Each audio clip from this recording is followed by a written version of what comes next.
This is the Benchwarmers Trivia Podcast. We have assembled the world's finest sports and trivia dorks to prove once and for all that we are just as bad at this as we were at sports. Hello, everyone, and welcome to the Benchwarmers Trivia Podcast, sports trivia for those of us who rode the pine. I'm your host tonight, David, and today's game will be pitting the Benchwarmer team of Mason and Markkus versus Benchwarmer Scott and assistant coach to our Patreon team, Marc Grenier. Welcome back to the bench, Mark. By my count, you've been on 6 times. Your record is 3-3. I had to go look this up, and you've hosted twice, so we pretty much know you. So why don't you try to take a minute to remind us where you're from and tell us something new. Something new. Okay. Yeah. Marc Grenier. I live in Barrington, New Hampshire. Something new. It's finally below like 73 degrees here for the first time in like 3 weeks, which is crazy. So yeah, looking forward to teaming up with Scott. I think he's pretty much been on every single episode that I've been on in the past, either as opponent or host. So we finally get to play together. And yeah. We'll have to have a special award when some guest runs the gauntlet and they've teamed with every single benchwarmer. The only 2 I haven't after tonight will be Markkus, and I've never played with Ede. So that'll be pretty much, I think I played with everybody else. That's so. Not really playing when you're with Ede. You're just kind of hanging out while he answers questions. Bring popcorn. Mm-hmm. Right. Right.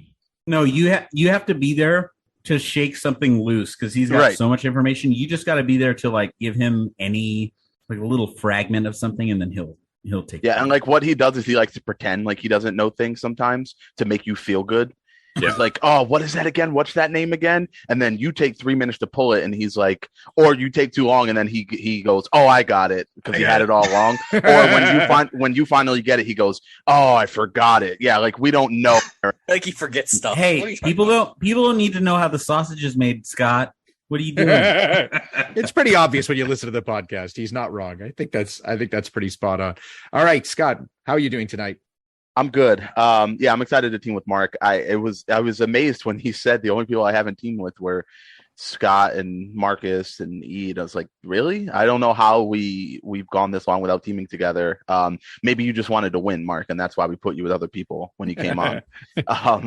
But yeah, I've been on, I think, maybe all but one of the episodes that Mark's been on. I've been on a lot of episodes, guys. I dedicate myself to this. I'm committed to this podcast, and I deserve better than Ede in the first round of a tournament. I'm just throwing that out there. I deserve better than this, and I will be playing that entire game if I play it under protest, just so that's out there. But that's all I have to say. All right, Scott, let me try to move us along. You got a team name for me? I do. Based on the fact that somehow Mark and I have eluded each other as teammates. We're going to be 2 years too late. All right. Well, we'll see if that's true as the night goes on. Okay, Mason, how you doing? I'm doing all right. So when we're recording this is the second day of school down here. So we're already getting into the swing of things. It's been a little crazy so far, I will say. How's the new batch? The new batch of kids? I think it's actually pretty good, honestly. I'm kind of pleasantly surprised. So this year I have been tasked with teaching an AP class for the first time. So we'll see how that goes. Wait, calculus, statistics? Yep, what are you teaching? Calculus AP. Nice. Yeah, we're on this journey together because I'm teaching 3 of them. So that's going to be fun. 3 sections of AP calculus? Yes. Wow. That's cool. That's cool. That's fun, though. That's very fun. It's fun. I also have my own classroom, which is nice. Last year I floated. So this year I finally have a place of my own, which is nice. So yeah, I'm enjoying it so far. Very cool. And the wedding planning? It's going. Hopefully people will be getting some things in the mail saying you're the benchwarmer. But I got mine. Thank you. Very excited. There you go. Look at that. I'm going to be there. This is my official RSVP. I already have a suit picked out. All right. And Markkus, how you doing? And what's your team name? That Mason doesn't know yet. As usual. Yeah, I'm doing great. 8 days from today will be the official start of football season for me. Excited. I usually don't get to be around during summer, things, and I've gotten the chance to do that. So now I actually know kids' names before the season starts. So very excited for that. And clinging and along with every Mariners fan clinging on to that final playoff spot. So hopefully we can snap the longest drought in American sports the Big Four in American sports in the playoffs, because I need it so badly. That's not the longest streak of all time, right? That's the longest current streak. No, current streak. Yeah. Yes, is the Seattle Mariners. Yeah. So, yep. And our team name, we lost a Titan very recently in entertainment. This will be not spoiled, or it's not a spoiler for the Benchwarmers because I posted this immediately upon it happening. But RIP to Olivia Newton-John. Our team name is Olivia Newton-Gone. Yeah, Mason just gasped. Yes, Olivia Newton gone too soon, I would say. All right, so we have Olivia Newton-Gone against 2 years too late. Okay, let's play some trivia. Let's kick it over to Dan for the rules.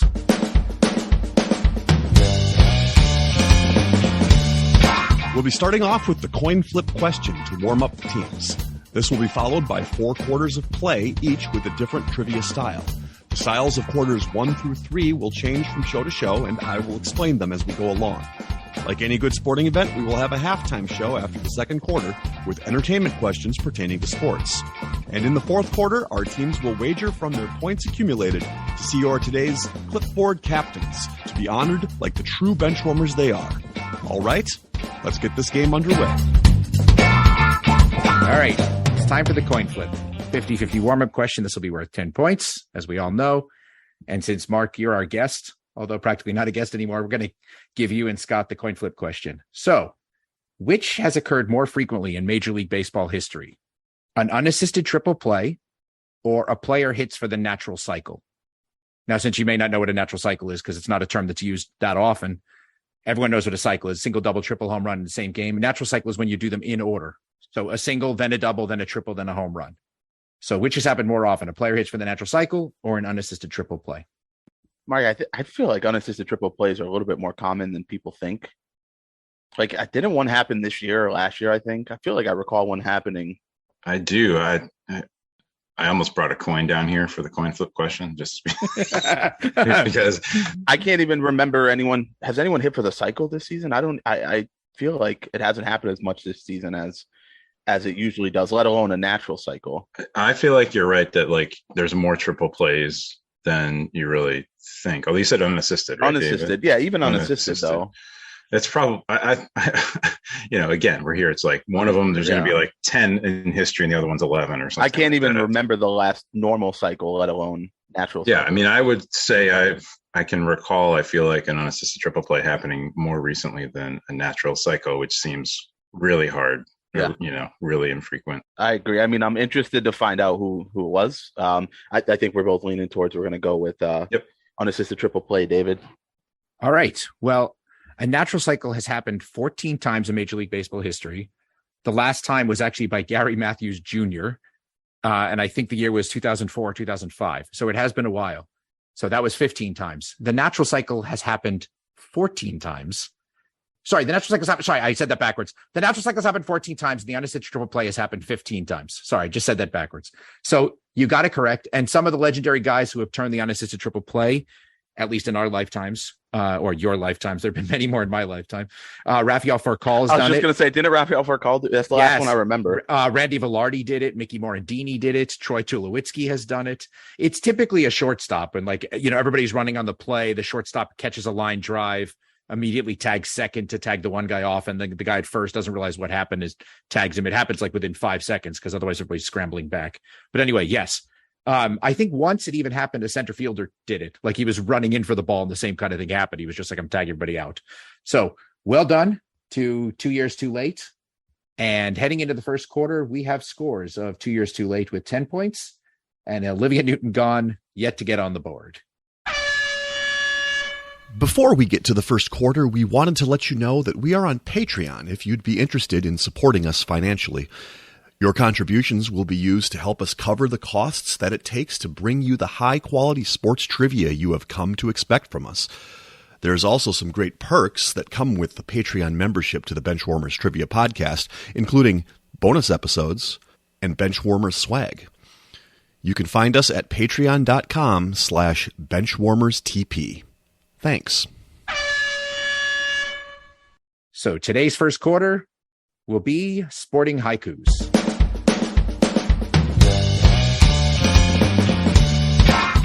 Sporting haikus. For this quarter, there will be 4 questions in haiku form. Each question is worth 25 points. All right. Question 1 of Sporting haikus. An MLB team, 0 division titles, yet twice won series. We can check in. All right. 2 years too late has checked in. Olivia Newton-John. Talk it out. Were the Marlins wild card teams when they won their 2? That would make sense. That's the first thing I can think of for twice winning a series. A team that probably didn't win a division. Right. Especially at that time, like 97 would have been the Braves for sure, probably. And then 03, right, was the other year? Yeah, that's the other one. I mean, they twice won the series. It's very possible they never won the division because they definitely haven't done so recently. Yeah. I can't think of a Marlins team that would have won because, like, other than these 2 World Series appearances, it's really hard to think of the times they were sneaky good in 2020. I know they were like a 6 seed when they had the 8 teams, so they were good, but I don't think they won. They clearly didn't win the division if they were the 6. Yeah, I'm down. I'm down for that. Okay, we'll check in the Marlins. All right. And 2 years too late, what did you guys have? Take it, Mark. You were on this. We have the Marlins as well. Yeah, I was living in Atlanta in 97. And I think the Braves won something like 16 or 17 division titles in a row, starting in like 91 or 92. So that would have covered both of the years. I know the Marlins were the wild card in 97. And Yep, they were definitely in 03 because they 03 sounds right as well. Obviously, they beat the Cubs in the NLCS, Mr. Bartman. Yep. So, yeah, we checked into the Marlins. And both teams are receiving points. Yeah, and everybody was all over it. In 97, the Marlins actually finished 9 games behind the Braves, so they weren't even really close to the division. And in 2003, they were 10 games behind the Braves. So they've been closer to winning to the division, I think, other seasons than that. But obviously, 97 and 2003, you catch a little lightning in a bottle and you can win the World Series. So. Yeah, the Braves didn't even make the NLCS in 97. It was Florida and the Giants in the NLCS that year. That's right. Yeah. And I think they had rules then that in the wild card couldn't play the division leader. So unless it was in the championship series, unless it was in the championship series. But the first round they would never pair up the wild card with the division. The Braves didn't even get there. Right, exactly. San Fran beat them. Exactly right. All right, question 2. Oakland born and raised, Big Sky player of year twice, all NBA once. All right, we're gonna check in. All right, Olivia Newton-John has checked in. Should be checked out. 2 years too late. Talk it out, please. Wow, David, don't stoop to that level. I'm sorry. I think it has to be as long as Weber State's Big Sky. Yes, Weber State is 100% Big Sky. Then it has to be. I'm almost positive there's like a series of commercials that Dame Lillard's in right now talking about like going back to Oakland. Oh, I know he's from Oakland. Yeah, he's absolutely from Oakland. Yeah. People wanted him traded to the Warriors a couple years ago. It was a whole thing. Yeah. Yep. I'm good with it. Yep. Dame Lillard. Got to check in? Check in. All right. And Olivia Newton-John, what did you guys have?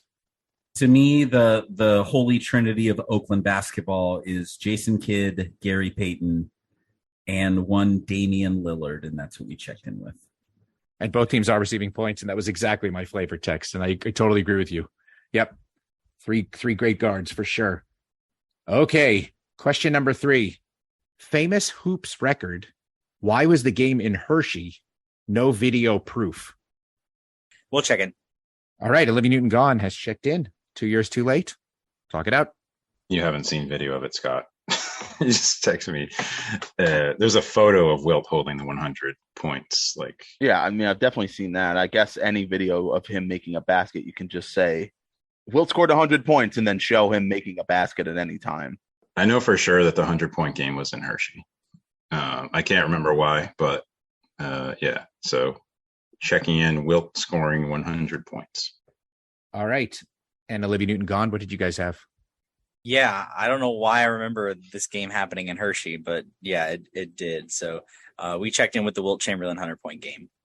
And both teams are receiving points. Yeah, I'm not sure why they played the game in Hershey. I think they were probably just trying to do some cross promotion or just sort of playing in other locations. Hershey's got a big arena.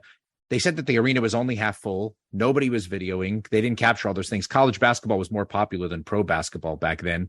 And it was 1962. Maybe it had something to do with the most dominant chocolate player. So they were like, let's play the game in Hershey.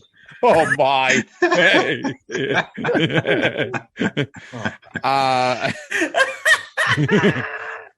I don't know. Bill Russell was already in the league. I was just say Bill Russell. We have Bill Russell too. Dominant scorer. Rest in peace. Okay.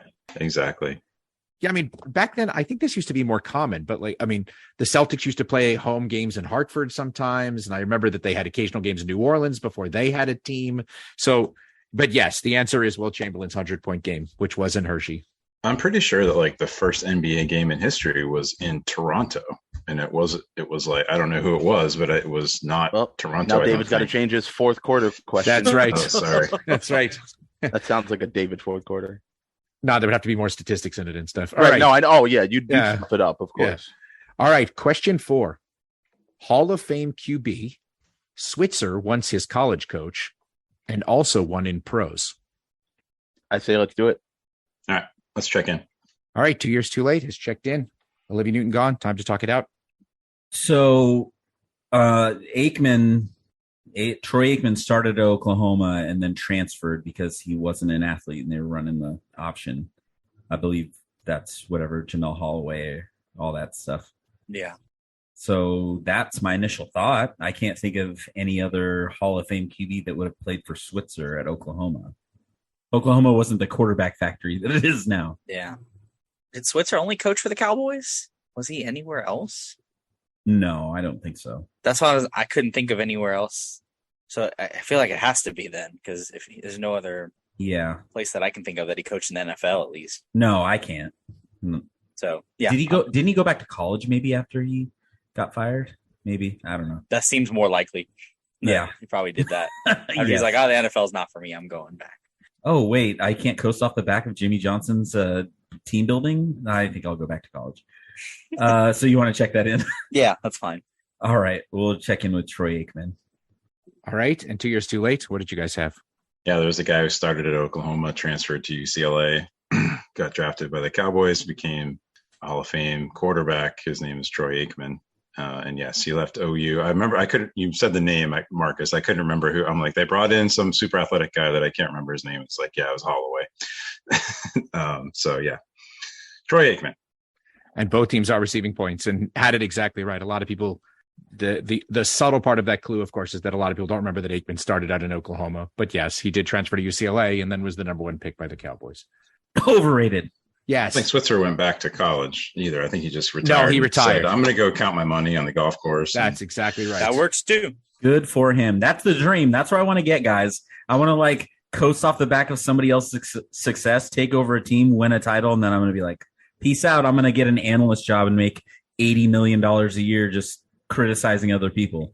Absolutely. In the Lou Holtz voice. All right. So after the first quarter, we have a score of 2 years too late with 110 points.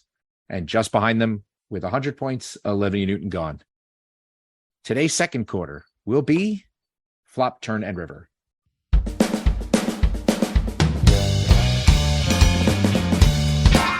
Flop, Turn, and River. For this quarter, there will be 3 questions consisting of 5 clues. The first 3 clues will be given before the teams decide if they want to check in with their guests.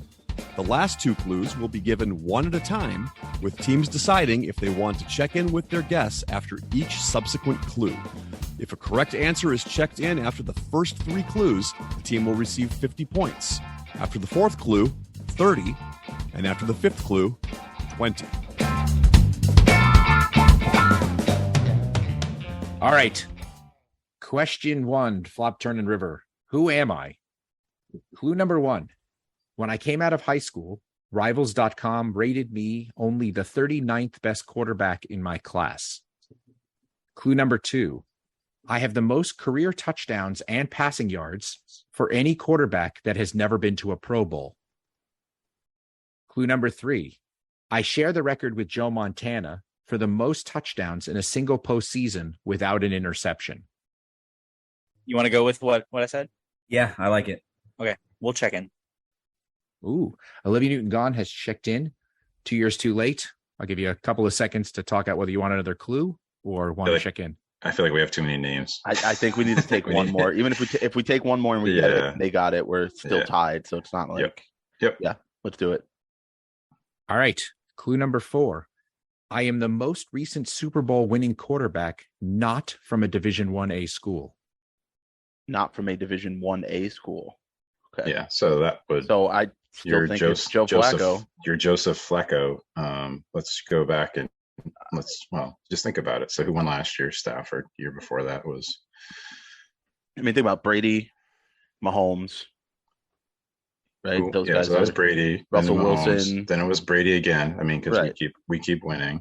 Oh, the Bucks or the Pats? Russell Wilson, Peyton Manning. It's got one in there. Yeah, I think it's got to be Flacco. It's got to be Flacco, right? All the other clues make sense. What year did they win? 2012. Yeah, 2012 Super Bowls in 13. 13th season. Okay. Yeah. So since then, it's basically been Brady, Wilson, Brady. Manning, Mahomes. Yeah, I'm good with Flacco if you are. Yeah, I mean he's on our short list from before anyway. Sure. So I can't believe he wasn't a Pro Bowler. I mean, I don't. I'm not surprised because again, the competition, Joe. His numbers were never huge, so he's not going to make the Pro Bowl based on statistics. David, we're going to check in with Joe Flacco. All right. And Olivia Newton-John, what did you guys check in after the third clue? Yeah, so I remembered something, at least for the third clue. This person had an insane run the year he made a Super Bowl. I didn't remember how many touchdowns. I thought it was around 10 because they were a wild card team, so they played 4 games, and he didn't throw an interception. And it would make sense he was 39th because he went to an FCS school, so it kind of all fit. And for the Pro Bowl, when you have Brady and Manning blocking most of the Pro Bowl spots, it's going to be hard to make it. Yeah, Rivers. Even with replacements, you have Rivers and all those Roethlisberger. other guys. Yes, exactly. Yeah, he wasn't going to have a chance. So we checked in with Joe Flacco.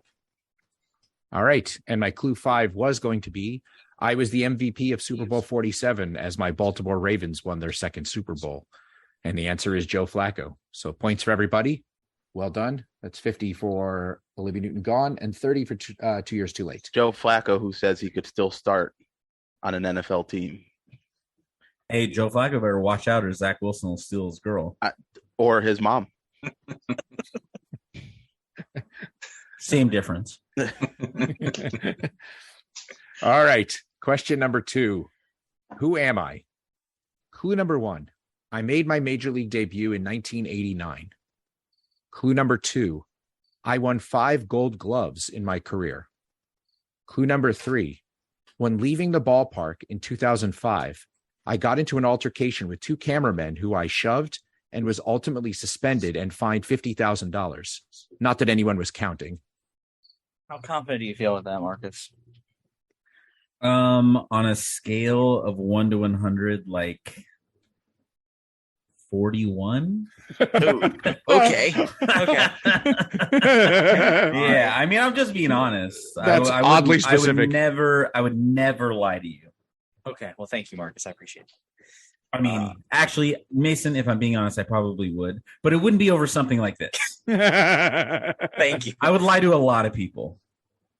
All of you listening, I would lie to you, a lot of you, especially if I didn't want to hurt your feelings.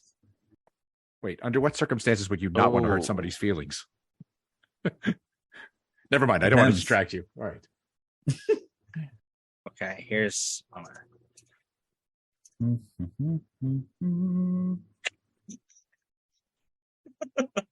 Yeah. I'm trying to think of... Same for this, right? I think you're right. This was a name that crossed my mind too, but again, the gold gloves definitely takes that out of it.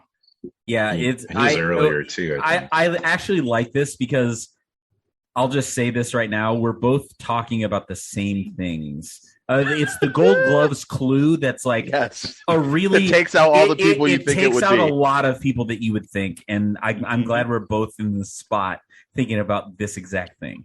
Tell me about it, stud. All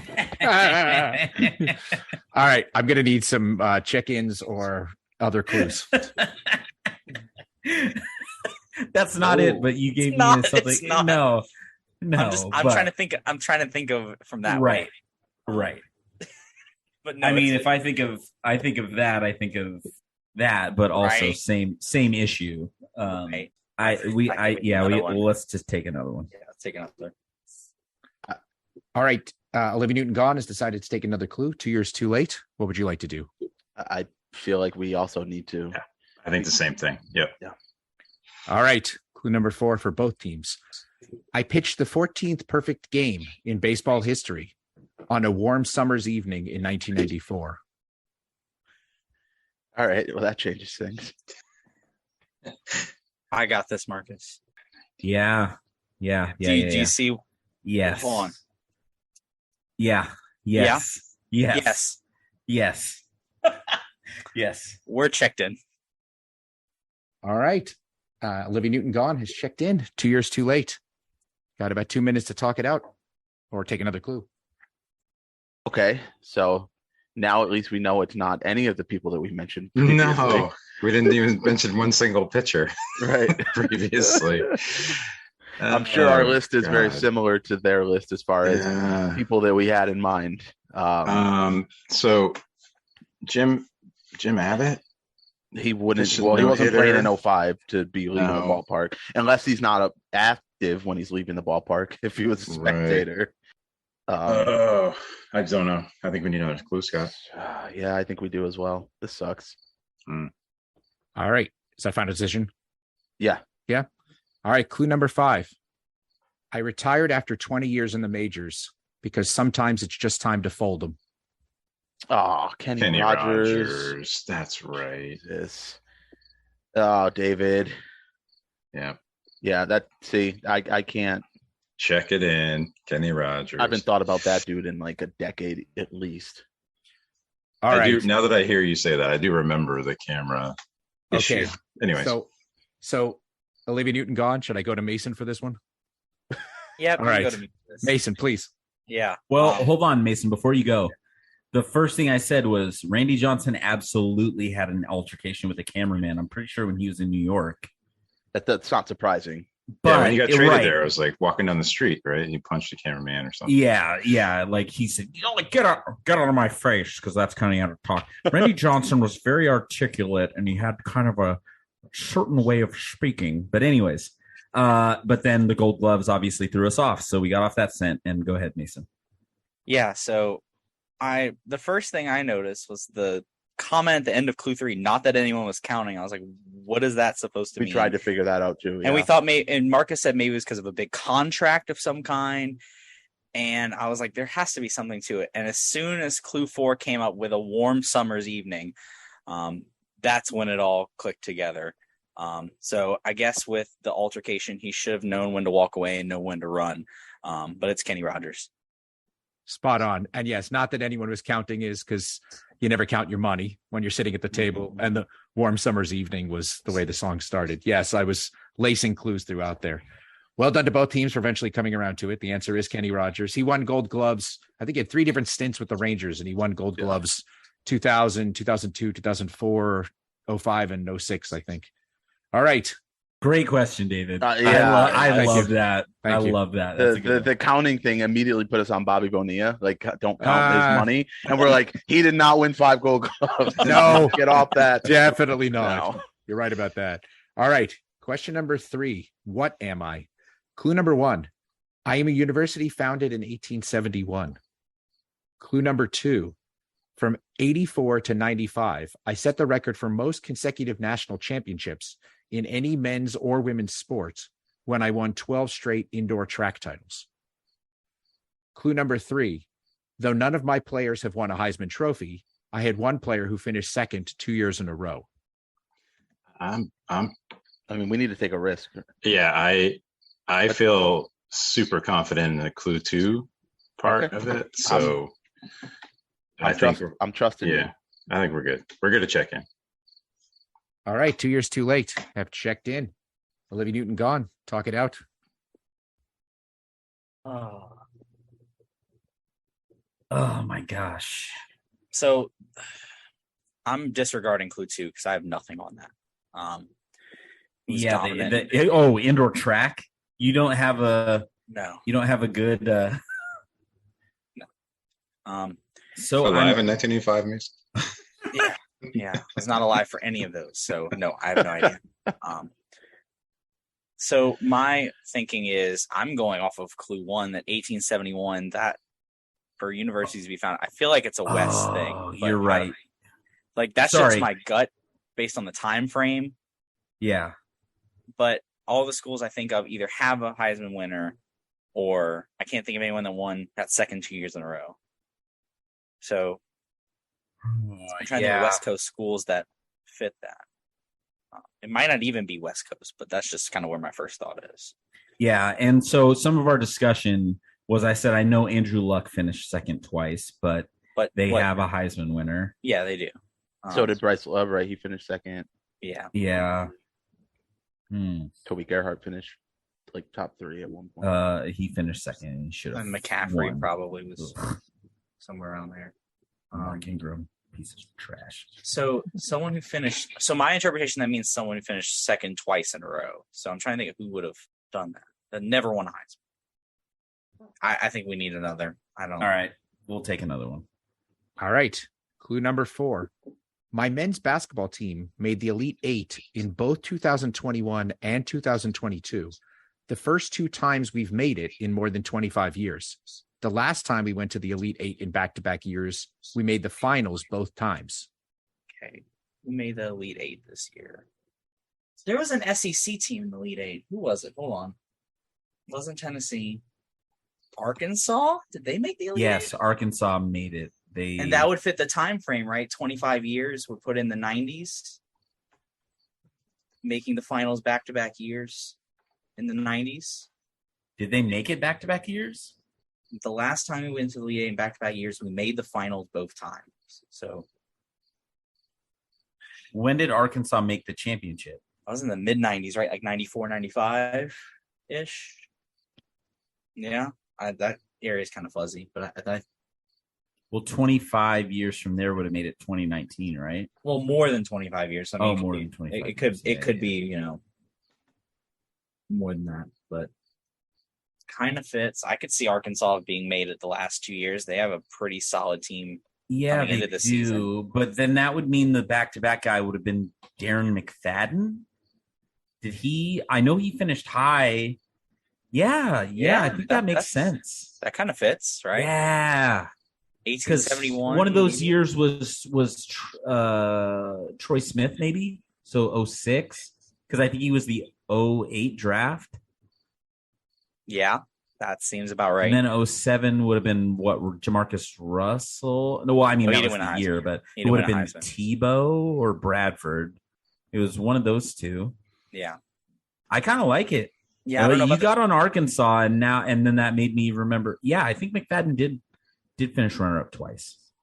I don't know anything about the track part. 1871 would be kind of. And to me, the track thing was always the issue because it has to be an SEC team. There's no way a Big Ten team or a Pac. I mean, it would either be a West Coast team or an SEC team that's winning that track. I can see that.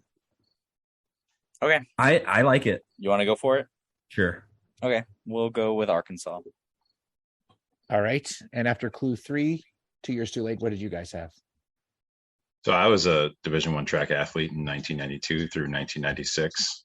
Nowhere near on the level of any of the student athletes at this particular university, but damned if University of Arkansas didn't win the track championship every single year. And then, clue 3 with the Heisman, I was pretty sure that was Darren McFadden. No idea when University of Arkansas was founded, but we checked in with Arkansas. All right. And my clue 5 was going to be my alumni include Jimmy Johnson, Barry Switzer, Jerry Jones, John Daly, and Darren McFadden. Yes, University of Arkansas. And I did not know Mark was going to be on the show. I know you're a big track fan, and I figured this would be somewhat of a slam dunk for you, although I did not realize you competed. So well done to everybody. And yes, Markkus and Mason, it was a work of art listening to you guys break this down because Arkansas lost to Duke this year. That's how Duke made it to the Final Four. And Darren McFadden finished second to both Tim Tebow and Troy Smith. Oh, okay. There you go. Well, yeah, I knew it was like Bradford, Bradford, Smith, Tebow were all in a row in some order. Yeah, it was fun to listen to you guys break that down and then mark it off against the clues. That was just great. So David, anyway, no love there for Corliss Williamson as an alumni. I was going to put that in to be Scotty honest. Thurman. Scotty Bang Thurman. nasty. Yeah. And an answer to a question that we had not that long ago, the 40 Minutes of Hell, I think. Yes, that's right. Yeah. Nolan Richardson. Yeah. You know what, David? You're a fake and a phony, and I wish I never laid eyes on you. It's Olivia Newton-John quotes all day, baby. Yeah. All right. That was well done. Yes. Okay. So after the second quarter, we have scores of 2 Years Too Late with 210 points and Olivia Newton-John also with 210 points. That brings us to halftime.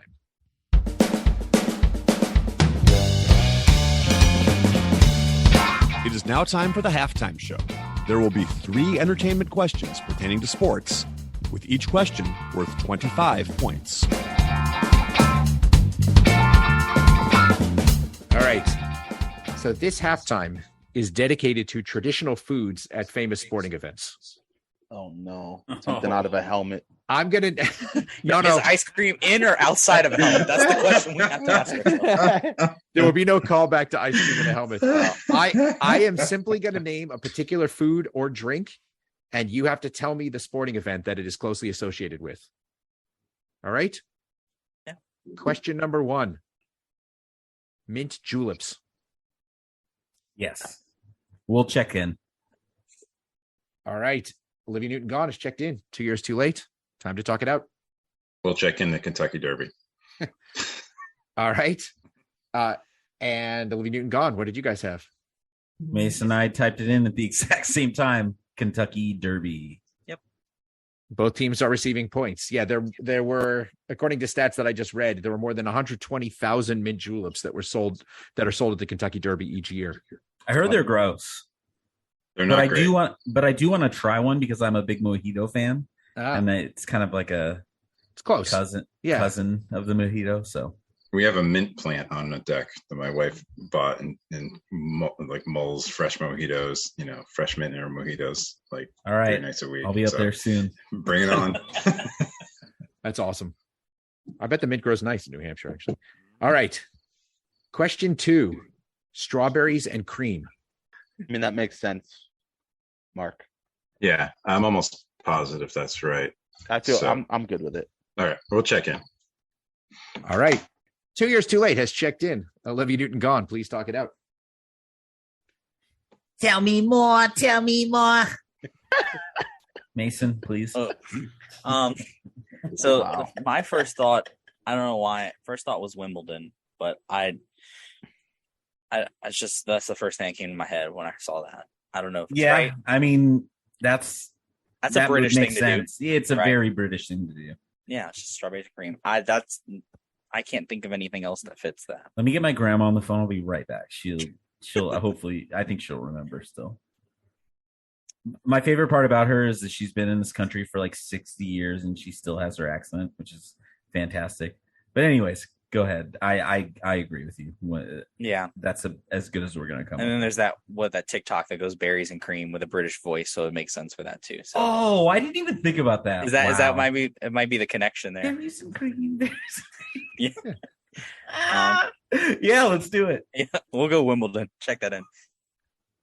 All right. And 2 Years Too Late, what did you guys have? Yeah, first thing I thought was the Apple Cup, but then I was like, no, just kidding. No, Wimbledon. almost positive it's Wimbledon. So both teams are receiving points. Yeah, apparently there are about 200,000 strawberries and creams are sold each year at Wimbledon. So there you go. All right, they're flying through the halftime. Question number 3, pimento cheese sandwiches. Sounds good. Okay. I'm almost certain. I kind of figured something like that would be on there, Mark, so it makes sense. Yeah, it's got to be. Okay. All right. We'll check in. All right. Olivia Newton-John is checked in. 2 Years Too Late. Your turn. Do you want a 3, 2, 1 at Mason? Sure. Yeah. There we go. Yes, don't get it wrong, though. Yeah. No. That has happened. I'm hoping I'm right. So. All right. Are you ready for the 3, 2, 1? I'll count it down for you. All right. Yep. 3, 2, 1. The The Masters. Masters. Wow, well done. Nice. All right. That I is had right. a pimento cheese sandwich at That's right. Augusta. It's delicious. So there you go. 100,000 pimento cheese sandwiches are sold at the Masters each year. Though notably, I did have to check. I don't think a single one has been sold to Eric Walling. Yeah. And I'm thinking that maybe they'll have an extra salty one waiting for him when he shows up. Extra salt. Oh, The crazy thing is they're like $2 a piece. Like Yeah, everything they at keep- Augusta is super cheap. It's amazing to go there. They keep them dirt cheap. You guys just ran through that. I thought the mint juleps would play easy and the other ones might be a little bit of conversation, but you guys flew through it. I thought you were going to go with the roasted crickets that you can get at T-Mobile Park here in Seattle. Ooh.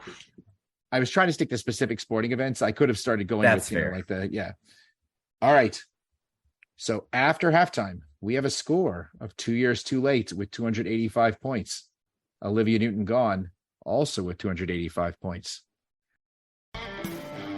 We'd like to take a minute to invite you to follow us on Facebook, Instagram, and Twitter at BenchwarmersTP. We also have a Facebook group for fans of the pod called The Bench. Join us there to comment on the latest episodes and share cool sports facts and trivia. If you'd be willing to rate and review us on iTunes or Stitcher, we'd greatly appreciate the support so that other people may find this podcast. Thanks. And today's third quarter will be The Missing Link. The Missing Link. This quarter will consist of 5 questions with theme-linked answers. The teams will attempt to answer the questions and guess the theme. Each question is worth 20 points. If a team checks in first via chat to the host with the correct theme before the 5th question, they will earn 100 points. The other team can still earn 50 points with the correct theme guess. If neither team has checked in with the correct theme before the 5th question, each team can earn 50 points with the correct answer to the theme after the 5th question. Hey. Oh, Well, no. it's only a matter of time. Don't worry. This is not going to be some crazy thing that, Hey, Mason's going to complain to change when he was It's 7. not cereal? Okay. you know Yeah, what there I you would go, say to the kids that I coach at halftime, or coming out of halftime of a game? Let's get physical. Oh, man. David, what happened to the David Lutz that I met at the beach?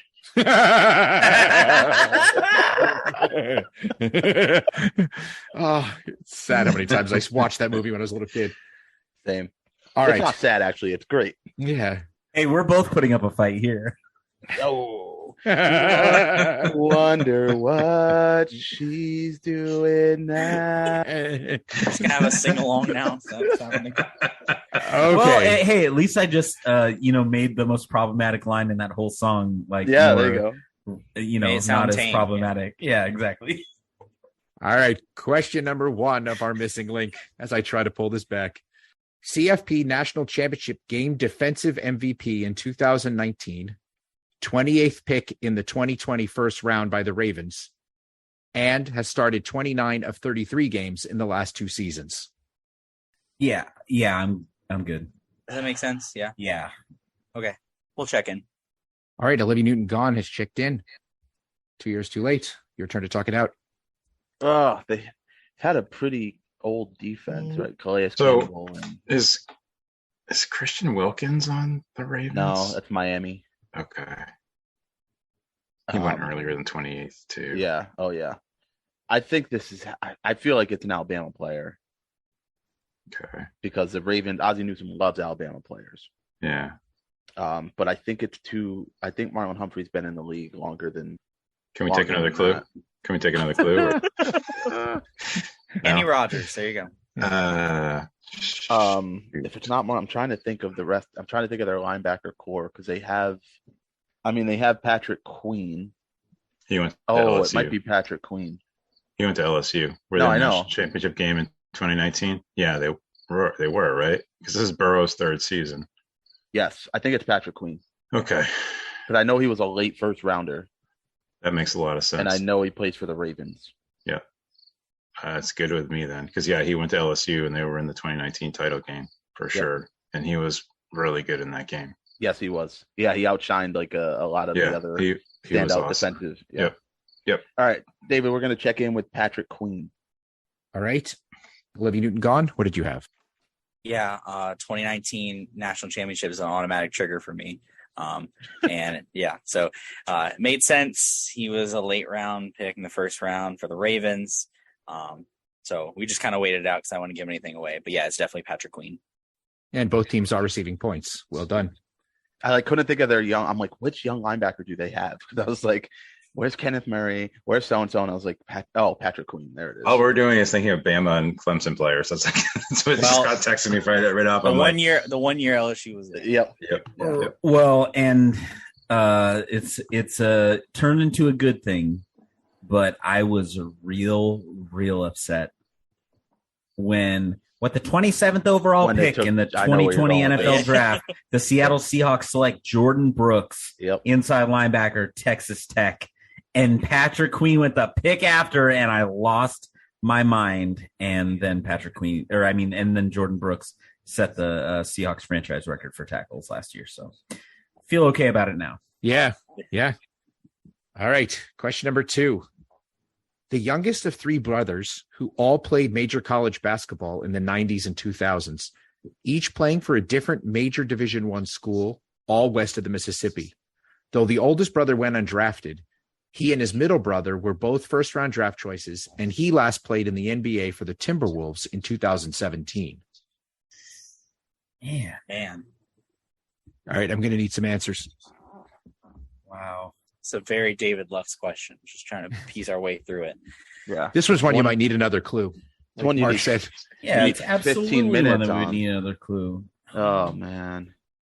One where we're all gonna kick ourselves when David tells us the Oh, answers. absolutely. And we're like, of course. You don't have to tell the answer. You could tell us the 3 schools, and I'm sure I'll know it. But I just keep thinking of either brothers who played at the same school, or I know, there's that's what only we're 2 doing. of them. yeah, like We clearly don't know of the third in some of these. I'm sure we're going to be super upset when we right hear there, or it's like it could be one where it is 2 and we think there's only 2, right? And then there just happens to be a third, right? that like we've never heard of. And it's the time frame too. Like some of this stuff is like, I know. Anyone willing to give up or If we something? have anything to. Is there any of them you want to go with of the ones we have? Or Maybe we got to go with the Colquitts. Yeah, I want to go with these just so I can shout them out. Yep, fair enough. I'm fine with that. We'll check in. All right. Yeah. So Olivia Newton-John has checked in. 2 years too late. I'm going to need an answer. It's I don't not think we right. have but one. Yeah, maybe go ahead. Whatever you got, do we Scott. go with the Zellers? I think there was I'm pretty sure all their schools are not west of the Mississippi. Right. But we got to go with something, right? Because I think there's Cody, Tyler, and Luke, but I'm pretty sure they played for East Coast schools. But at least there's 3 of them. Yep, that's true. So to not sound completely dumb, we're going to check in with the wrong answer of the Zeller brothers. All right. And Olivia Newton-John, what did you guys have? Well, we threw around a lot of probably the same names. Yep. Plumlee Collins and Zeller brothers. were right off the bat. Plumlee, Collins, Robin and Brooke Lopez. But we did pick brothers that went west of the Mississippi, although 2 of them went to the same school. We went with Drew, we went Holidays? with Aaron Holiday, but along with Justin Washington Legend and Drew Holiday. So we said Aaron Holiday. Aren't they all still in the league? Yeah, they're all still that's one of the problems with it, Yeah, among so others. Sometimes it's hard to know how hard the questions are going to play, but I'm going to do what Scott said. I'm going to give you the 3 schools that the 3 brothers went to. And it may be a case where it's definitely a case where you know 2 of the brothers and maybe the third one, even though he was a college player. Here we go. It's Missouri, Kansas, and UCLA. Does that help? Missouri. Kansas. Is it the Rush brothers? It is the Rush brothers. Brandon, Yep, Brandon Rush. The They had answer a is third brother? yes. Jerron Rush played for UCLA.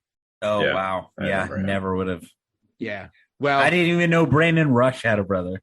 I knew Brandon and never would've Kareem. I didn't know they had another one. yeah. I almost put in that he won out there. that he won with the Warriors, but okay. All right. Well, no harm, no foul, because at least everybody missed it. Okay. So Our themed linked answers thus far are Patrick Queen and Brandon Rush. Question number 3. Though there is only one BCS team with this nickname, what's the most common name for U.S. college football teams with 118 schools, beating out the Hawks, Tigers, Lions, and Bulldogs? Check it in. All right, 2 years too late has checked in fairly quickly. Olivia Newton-John, your turn to talk it out. We've had a question of having to do with nicknames before. I think I might know what it is. I don't think it was exactly this one, though, Marcus, if it makes you feel better. No. It's not. No, it's not this one exactly, but it's one that I don't know if I have an idea. I asked it. I can't remember. Okay, go. Yeah. What about Eagles? I'm thinking that kind of works because what would it be? Boston College, right? Would be the only one. Yeah, maybe. And that's a pretty common name, I would say, for. My only issue is, so you have Boston College, but you also have Southern Miss. They're the Golden Eagles, though, right? So that is unique, I guess, maybe. Yeah, I guess so. I know that's a pretty common name, right? Because what isn't Eastern Washington, right? Yeah. Yeah, I was just trying to think of like FCS schools. I think there's a couple there. That's a pretty common. Yeah, we can go with that. Hopefully it's not a technicality, but I'm good with it. Yeah. So we're going to check in with Eagles. All right. And 2 years too late. What did you guys have? Yeah, I remember the episode. I think there was like a 5-on-5 or something that somebody asked. And frankly, I was shocked that this name was on the list and it was like number 1. So we also said the Eagles.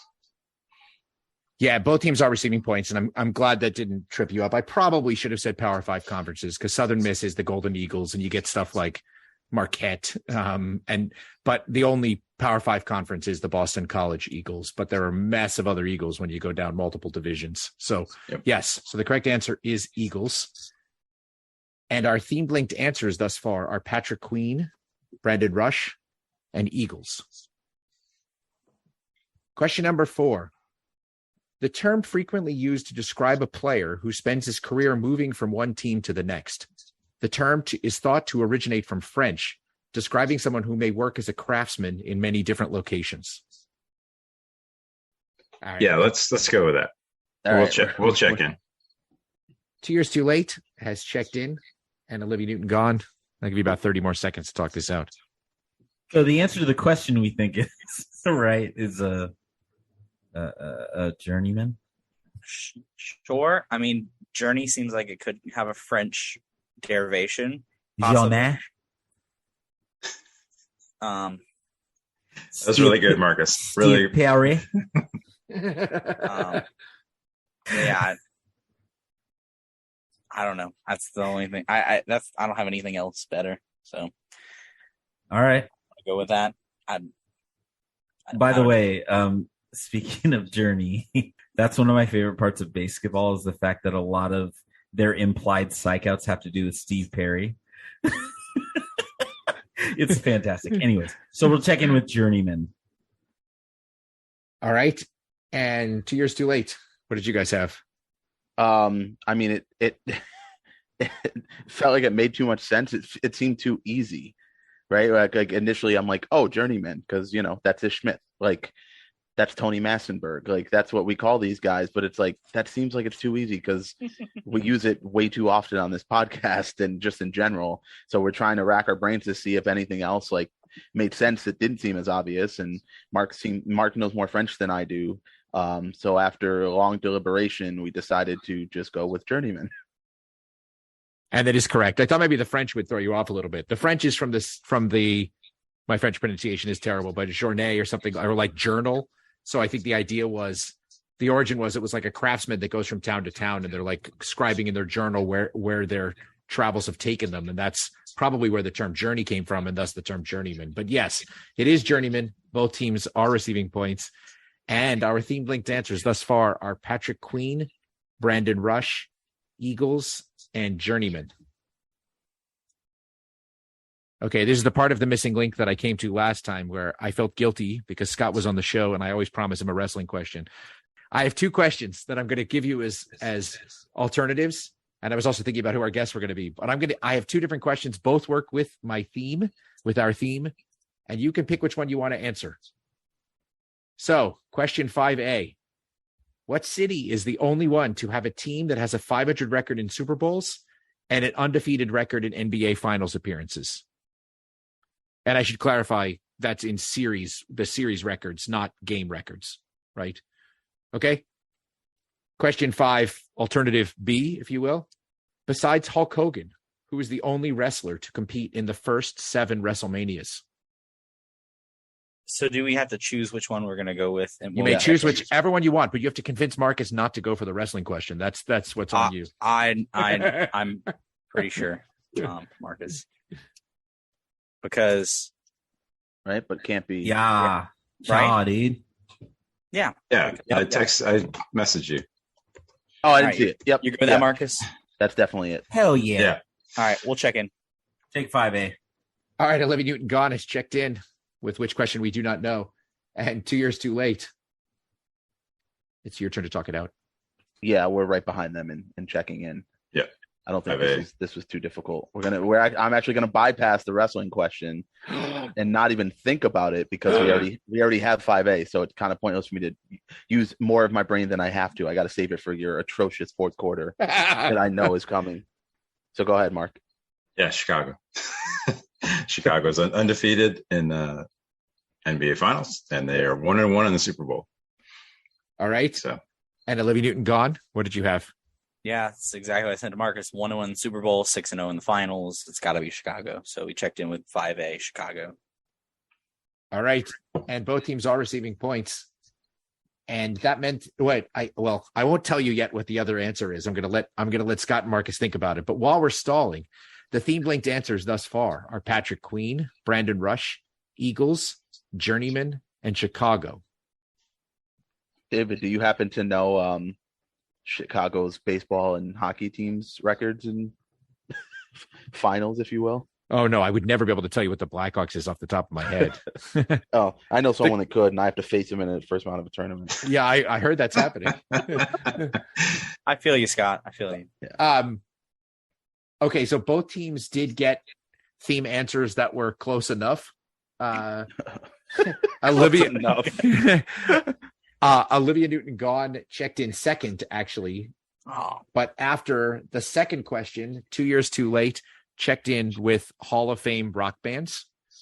And Olivia Newton-John had checked in with rock bands. I asked them to be more specific, and Mason said 70s rock bands, and I thought that was close enough. So Yes. I will accept both, but the 100 points will go to 2 years too late, and 50 points will go to Olivia Newton-John. So now that we know the theme, just for yucks, let's reverse engineer. Do you know who besides Hulk Hogan, the only wrestler to compete in the first 7 WrestleManias is?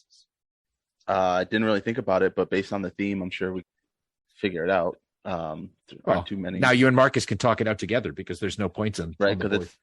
it's too early for Hart, right? Because Bret Hart wasn't at. He started Kevin it. Nash. He started it 2. That's what I'm saying. Yeah. So was it Josh Bomback as the Who?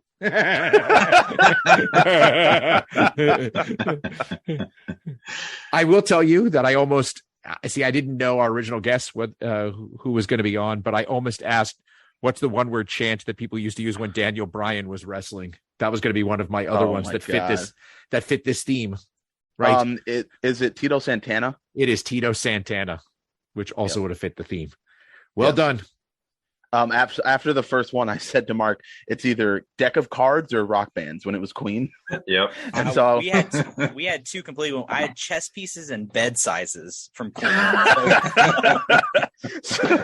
So when we were going through the Brandon Rush, as soon as he said, it's Rush, I sent over to David immediately. I was like, well, now it has to be bands. And so I sent to David, I said, rock bands. If you need me to be more specific, Hall of Fame rock bands. No, you nailed it exactly right. I didn't want to waste time with like rock bands, and then you type back, be more specific, and then That's what he did for right, us. in the interim. So, but Mason, just to make you feel a little bit better, Scott had Hall of Fame rock bands before you even put in bands. Yeah, so you were okay. And then But, I was like, oh no, so wait. is that not going to be good? Because I was like, is it just one name rock bands? Like, am I? Yeah.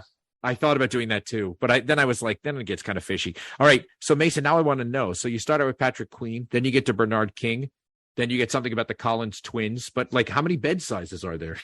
I mean, where do you go? California? Oh, California. Yeah, you're right. There's Yeah. California. Where did Jason Kidd and Double. Leon Yeah. Poe go Oh, to double. school? Right. Trish Speaker is Twin. the all-time leader in what category? It could be Doubles. some Minnesota question about the twins. You know, just It could be about right. Could be about the twins, and then And twins. Okay. After the third quarter, we have scores of 2 years too late, buoyed by the missing link, has 465 points, and Olivia Newton-John still in the game with 415 points. Support for today's Benchwarmers Trivia Podcast is brought to you by Manscaped, the best in men's below-the-waist grooming. Their products are precision-engineered tools for your family jewels. Manscaped's Performance Package is the ultimate men's hygiene bundle. All of us here at Benchwarmers received the Performance Package as a part of our Manscaped sponsorship, and I can speak with authority that it is filled with all sorts of goodies. I highly recommend you give it a try. Join over 4 million men worldwide who trust Manscaped with this exclusive offer for you. 20% off and free worldwide shipping when you use the code BENCH at manscaped.com. If my math is correct, that's about 8 million balls. So don't forget, use the promo code BENCH, BENCH, at checkout, manscaped.com. And that will bring us to the fourth quarter.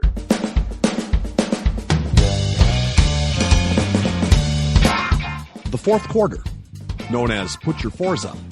This quarter consists of 4 categorized questions that teams will wager up to 100 points each, not to exceed their current point total. The categories for today are as follows. Question 1, hard to say I'm sorry, in reference to NFL quarterbacks. Question 2, you're the inspiration, in reference to Olympics history.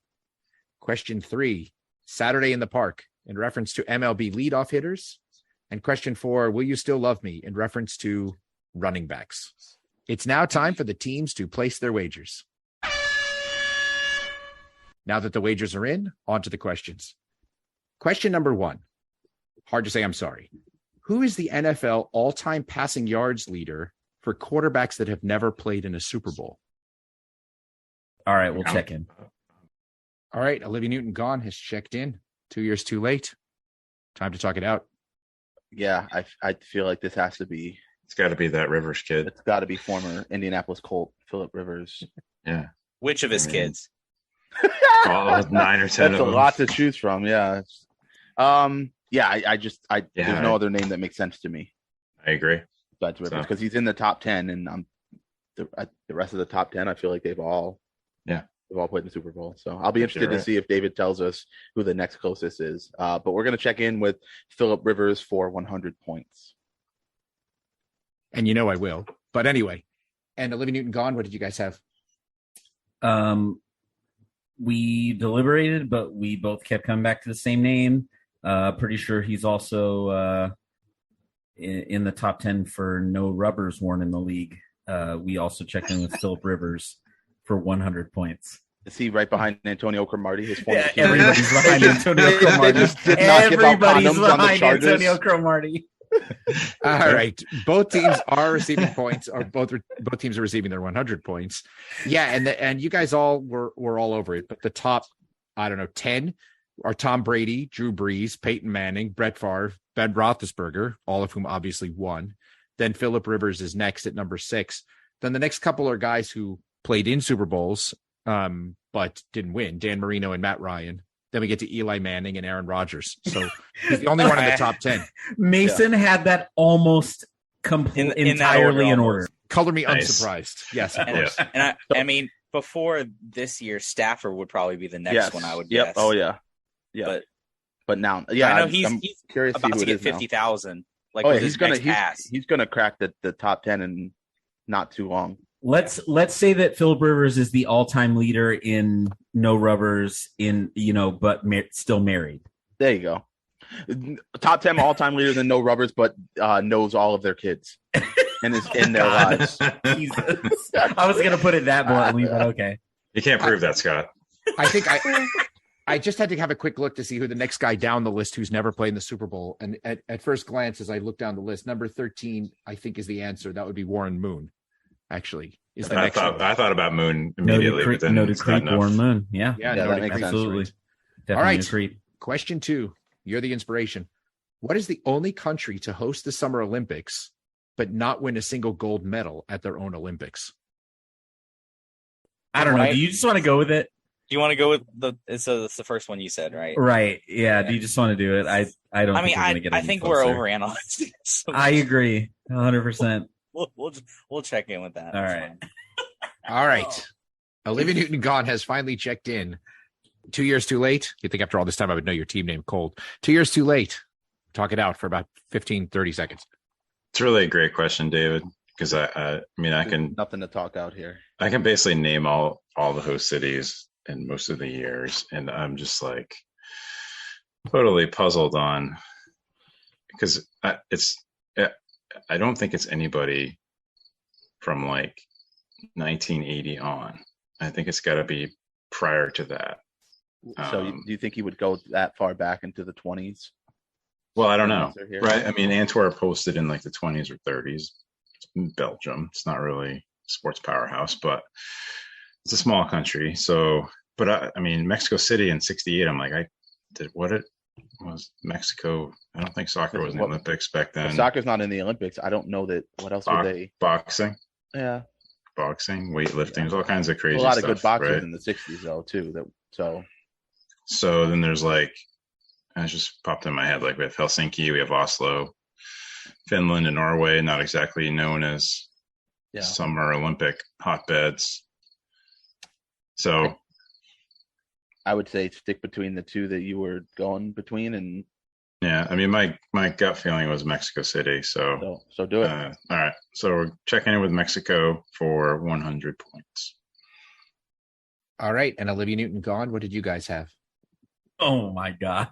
Oh, so we had the same exact conversation with pretty much the same names. I didn't have Oslo, and we thought about possibly Seoul, South Korea, but we kind of dismissed that pretty quickly. South Korea, that was the Roy Jones Jr. situation. Oh, there you go. Well, so good thing he lost. Glad we ruled that out to Park Si-hun.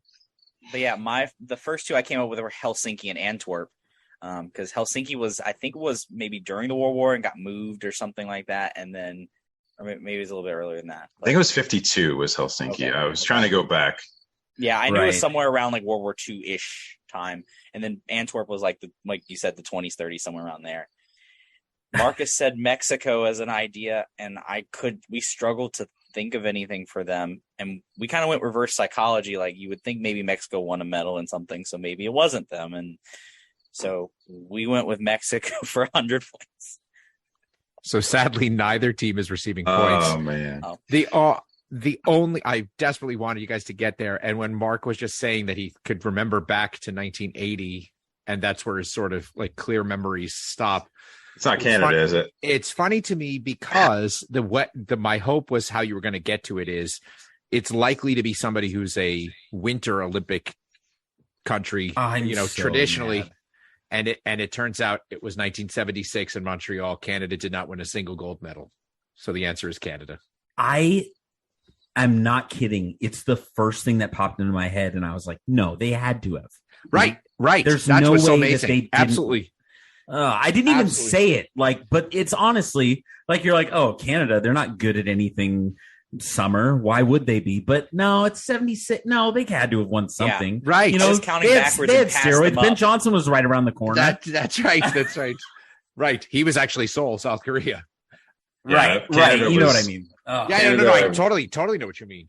I totally discount. I thought about them for a second. Like it was one of the first things I typed to Scott. Like Montreal was 76. Yep. But I'm like in my own mind. I'm like they had to have won. Right. Like crew or something. Yeah. When I saw this, I was like, because they give so many gold medals at the Olympics, obviously more than they did then because they've added more sports. But still, Canada, you'd think they would sneak in and get something. I mean, certainly they've never been that dominant in Summer Olympics like they are in winter. But still, here's the other funny stat about that whole Canada thing. So in 76, they didn't win any gold medals. 1980, they boycotted because it was Moscow like the U.S. Every Summer Olympics since, they've won gold medals. It was just in their own country that they flubbed it. So He won it. Yep. Okay. So we've got a very close game still. We have 2 years too late with 465 points and Olivia Newton-John with 415. Okay. Question number 3, Saturday in the Park. In the year 2000, what player led the majors with 62 steals and scored 101 runs, yet drove in only 17 runs all year? It was the lowest in Major League history for a player with 100 plus runs. All right, David, we're checked in. Oh, God. All right. 2 years too late has checked in. We'll give about 30 more seconds to talk it out to Olivia Newton-John. Like I said, I think it's too early for Juan Pierre, honestly. Like I said, I know he was probably around that time, but I associate him so closely with the Marlins. I think it's Marlins. Yeah, That's I think it's close. And like I said, Tony Womack's a leadoff guy who didn't have any power. They were a good team then.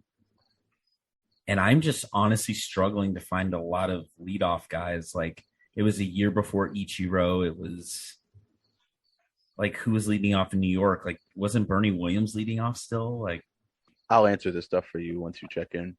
that's fine. I don't know. I'm good with whatever you want to go David with. Eckstein. I don't know. I honestly Doubtful it's him, but yeah. I mean, Tony Womack's like the best I got. yeah, I'm fine with All that. right. I don't have anything to add, so We'll check in with Tony Womack for 100 points. All right. Let's go to 2 years too late. Knobloch was leading off for the Yanks, if that's what you meant by New York. Yeah, I think Mark's initially typed to me Juan Pierre. I thought this was a little bit too soon. I think he came up probably mid 2000, like 01, but he wasn't an everyday player yet. So I didn't, and with Colorado, so I didn't think he would fit on there. And then we were just thinking of leadoff guys. A couple of the guys we thought it was a little bit past their time. Like, this is when Kenny Lofton was starting to bounce around. And he had some pop, actually. He had like some sneaky pop in his back, because we're, again, trying to think of guys also that didn't have a lot of pop, right? So I was thinking, some of the guys, there was like Lance, I want to say his name was like Lance Johnston. He played for the Cubs in the Mets. There was Daryl Hamilton. Had a bunch of other guys. I ended up coming down to 2, just because this is right before like Sean Figgins and some of those really smaller guys for call.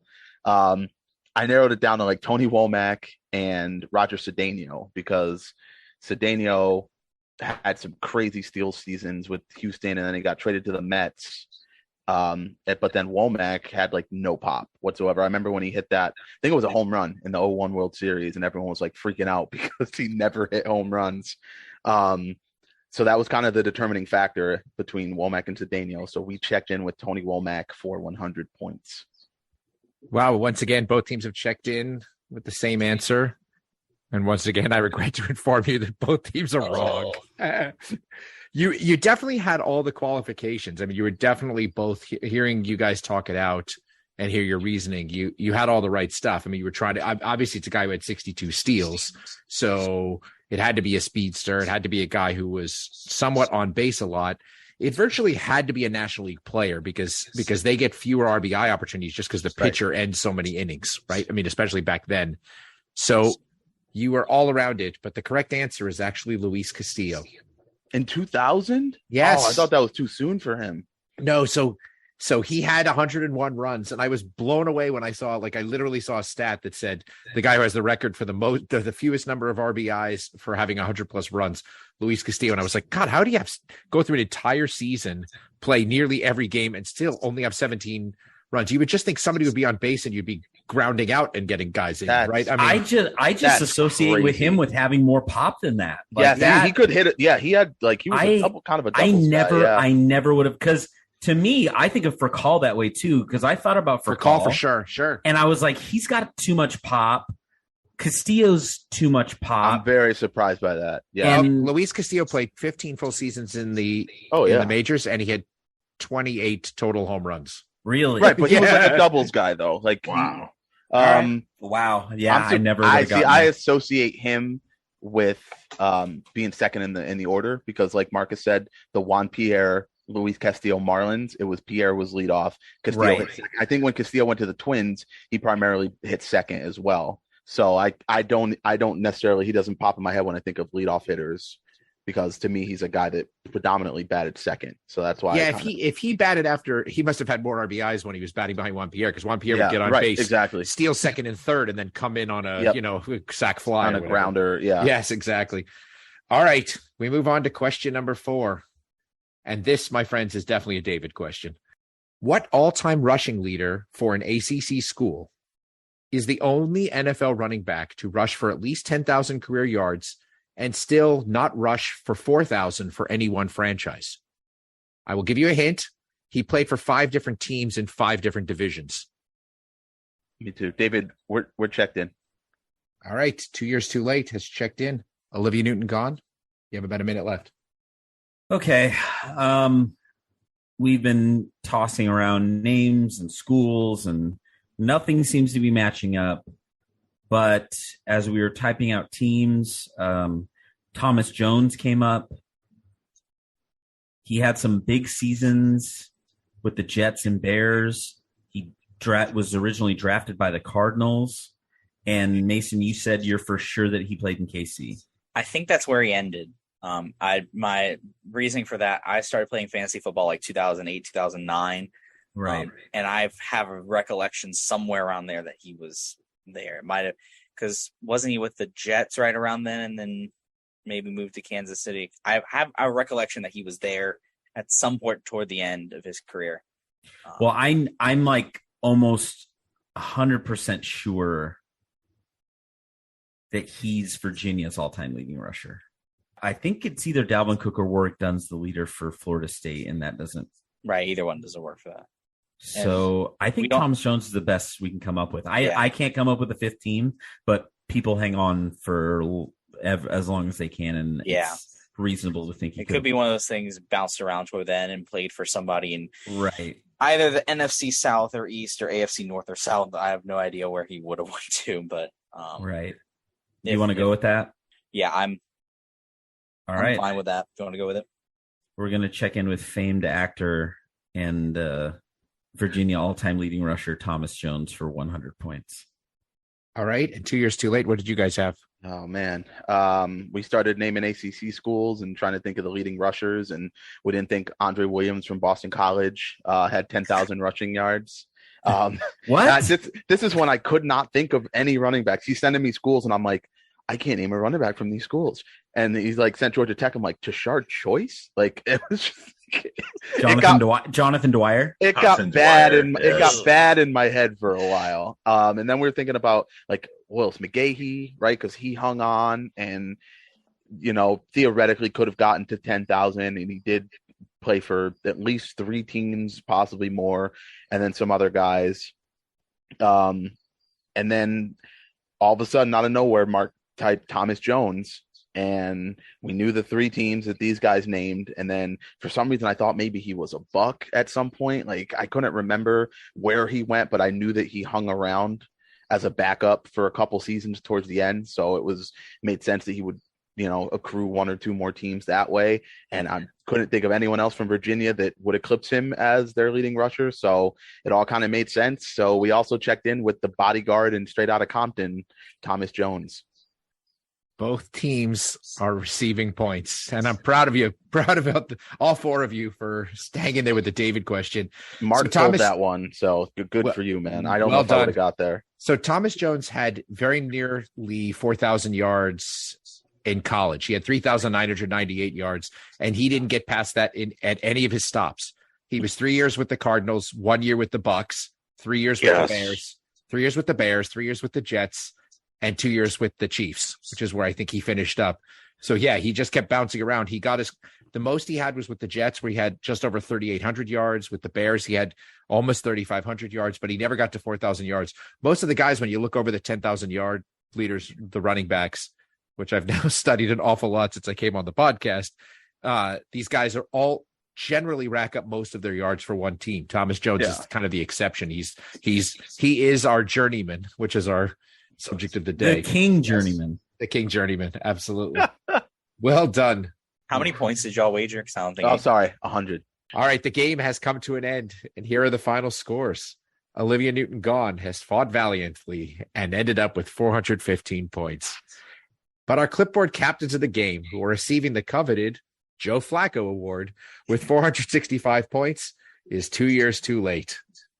He says he could start right now on an NFL team. Yeah, but he's elite. To me, so could I. I could be named the starter. That doesn't mean I'm going to be good. Absolutely. Mark, maybe we'll let you go first. You want to talk about anything? You've just pushed your record over 500. So you're now 4-3.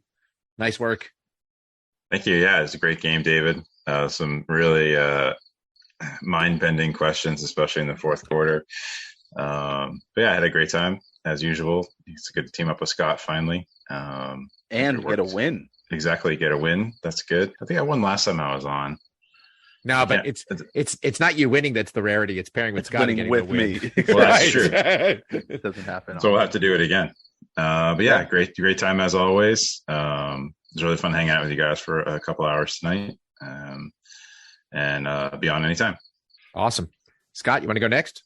Yeah, just thanks, Mark, for everything you do for us. You're a patron. You're always involved. You're very active on the bench. You're going to be in, tournaments and all different things that we do, from now to the end of time, fantasy football leagues and, any extracurriculars that we do that you want in on, you're always welcome. Say, David, it was a David game. You know what that means. It's positive and negative. But it's a lot of fun. There's always a missing link. There's now always kind of been one where you choose your own adventure when he gives you 2 questions and you can choose one. These are becoming hallmarks of a David game for better or worse. It was just a lot of fun hanging out with you guys. And I look forward to seeing some of you at our fantasy draft next week. Just looking forward to a lot of stuff that we have coming up. Markkus, Mason? For all of you out there that when you first hear our team name and go, oh, this is in celebration of Olivia Newton-John's life. So if I didn't care, I wouldn't make a name like this. So RIP. Mason? I got to follow that up. Great. Anyway, no, I enjoyed the game. David always has his little tiny references that get woven into it. I appreciated the Kenny Rogers question very much so. That was the only way that I would have gotten to that. Mark, I was glad that you could jump on last minute. It's always fun when you come on. Thank you for your support for the podcast, and thank you for coming on. And whenever you're on, it's always a fun game because you know your stuff and you make it fun. You keep it light. So we appreciate that. It makes for good listen for sure.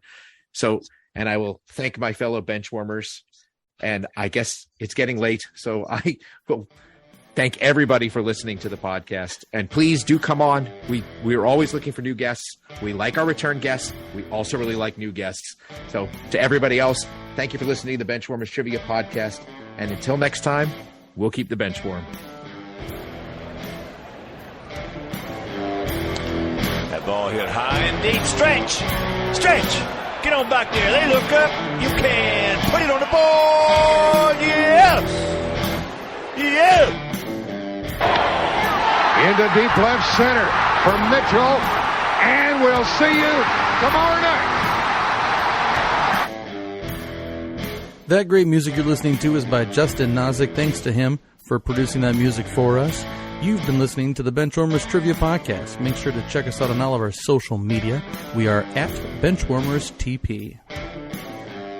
I'm going to shout this out because I've tried to fit them in a question, and then I realized it was too hard. I realized it, number one, it was a regional question, and it was going to be too hard. But I've found, I tried to find a way to fit in. Can anybody tell me the twin brothers who committed to USC in 2004, and one of them transferred to Kansas?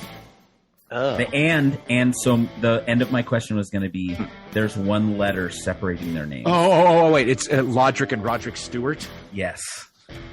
Oh, I remember Roderick and Lodrick Stewart. I only went to remember I USC. only remember that because they were on UNC's what do you call it, like their recruit list or whatever, like they were trying to go to get those guys. Right. Yeah. Roderick and I was Lodrick like, tell me Stewart that's a typo, Lodrick from and Roderick Rainier Stewart. Beach.